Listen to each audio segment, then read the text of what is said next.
ইনকলাব মঞ্চের মুখপাত্র ও জাতীয় সংসদ নির্বাচনে ঢাকা ৮ আসনের সম্ভাব্য প্রার্থী শরীফ ওসমান হাদীকে গুলি করে আত্মগোপনে আছেন হামলাকারীরা। তবে এই হামলা কয়েক মাসের পরিকল্পিত বলে ধারণা করছেন তদন্তকারীরা। গোয়েন্দা সূত্র জানিয়েছে, হাদীকে গুলি করার আগের রাতে ফয়সাল ও আলমগীরের মনোরঞ্জনের জন্য সাভারের একটি রিসোর্টে 2 নারীকে রাখা হয়েছিল। বৃহস্পতিবার রাতে সেখানে হামলাকারীরা অবস্থান করেন। পরে শুক্রবার সকাল 8টায় তারা দুজন রিসোর্ট থেকে বেরিয়ে ঢাকায় চলে আসেন। পরে জুমার নামাজের শেষে হাদীকে অনুসরণ করে গুলি করে পালিয়ে যান তারা।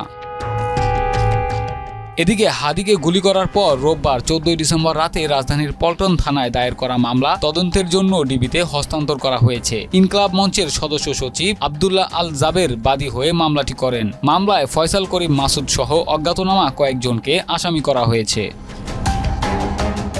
ডিবি সূত্র জানিয়েছে, সারা দেশে তোলপাড় সৃষ্টি করা হাদীকে হত্যা চেষ্টার ঘটনায় এখন পর্যন্ত 4 জনকে গ্রেপ্তার দেখিয়ে রিমান্ডে নেওয়া হয়েছে। এর মধ্যে ফয়সাল করিমের স্ত্রী, শ্যালক ও বান্ধবীকে 5 দিনের রিমান্ড মঞ্জুর করেছেন আদালত। ঢাকার অতিরিক্ত চিফ মেট্রোপলিটন ম্যাজিস্ট্রেট জসিতা ইসলাম রিমান্ডের এই আদেশ দেন।